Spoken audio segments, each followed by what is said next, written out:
Hello, it's Anika from Living for Later. A week ago, I made a video about making our pursuit of God the number one goal for the new year. And when I made this video, it was not to dismiss the idea of having other goals. The main point was just to make sure that at the top of the list is our pursuit of God. So with that said, I want to share some other goals that I have for the new year. And one of them, which I'm sure many of you have that same goal, is to be healthy and to pursue healthy living. I realize that healthy living is not just limited to my spiritual state, but also my physical state. My ability to really pursue God and to get up and to be in my word and to spend time with prayer and to be focused in that time, it really starts with even how I treat this temple that God has given me. What am I putting in my mouth? What about my physical activity? Is that even in the equation? So for this year, I want to be mindful about just my level of activity.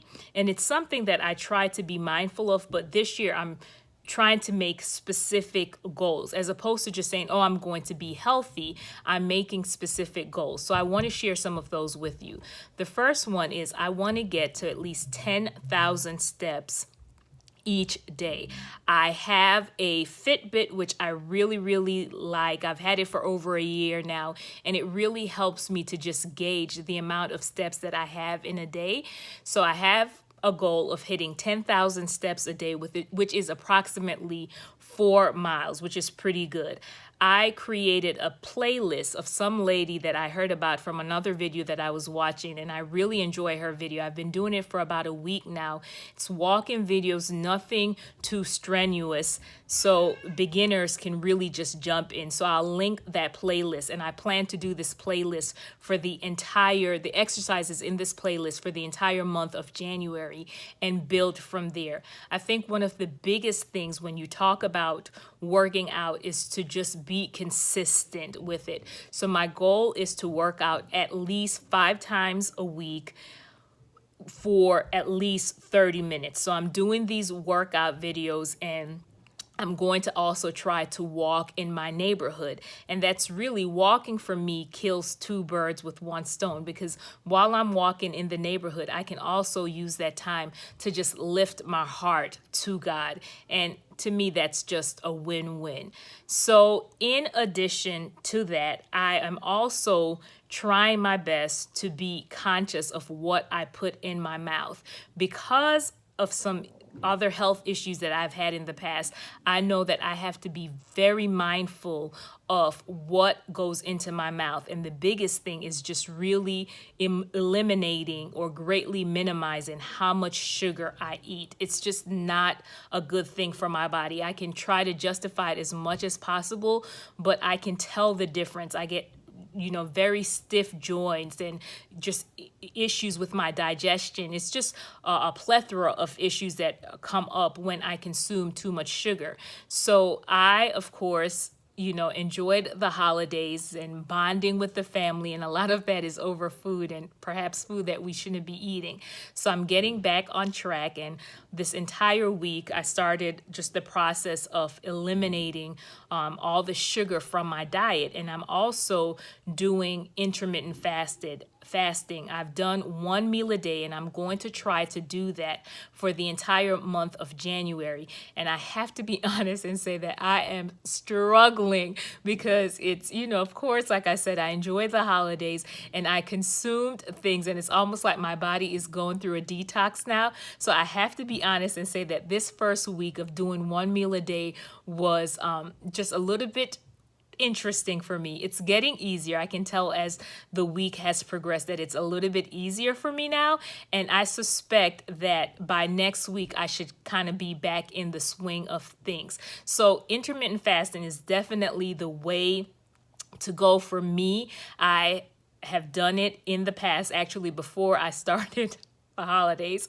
That was what I was doing. I was doing between 2 meals a day, and some days I would do one. But I really want to challenge myself and just do what they call OMAD, which again is 1 meal a day. I encourage you to go ahead and do some research on that. I have found that when it comes to intermittent fasting, a great resource for me that really allowed me to connect all the dots is Dr. Berg, Dr.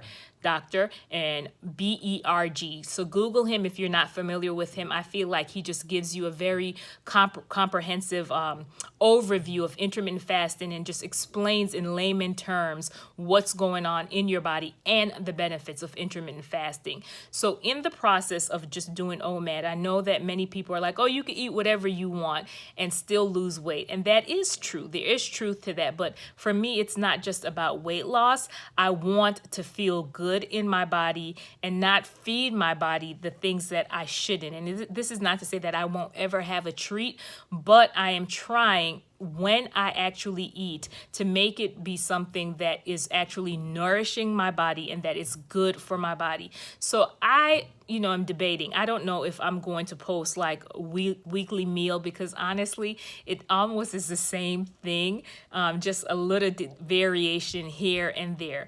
Perhaps I will if you all are interested in seeing what I eat for my 1 meal a day. So that is it. But I do want to conclude here. While having a goal to lose weight or to be healthy and to exercise is wonderful, I think that it's easy for it to become an idol. And I have fallen into this trap more than once. So a good thing, if put above my pursuit of God, can become a very bad thing. So I just encourage you that in the process of trying to become healthy, that you don't make it an idol. And one of the things for me that I'm doing personally is just making sure, that I'm spending more time in my word and in prayer and researching the things of God than I am about health and, going out and exercising. And it's not to say that I'm not going to do my research. It's not to say that I'm not going to exercise, but I'm not going to make that take up most of my time, because again, I have been there. So I just want to encourage you to pray and ask the Lord to help you to maintain that balance where you don't become obsessed with it and that it takes priority over your pursuit of God. So if you are interested in joining me on this journey, I encourage you to even start Monday. Do your research. I will put some links to different videos to kind of help you get started. And if you want to join me in working out, you can click on the playlist and start on Monday, right? So if you're interested in joining me for the month of January, and of course I'm going to go beyond, but the goal is to just go through January with this 1 meal a day and hitting my 10,000 steps. And then we will revisit at the end of the month to see the progress. So if you want to join me, and you don't have to do the same thing that I'm doing, you can make your own modifications. But just start somewhere. Have some type of goal, as opposed to just saying, oh, I'm going to get healthy. How are you going to do that? What are some measurable goals that you can put in place? All right, that's it. You be blessed.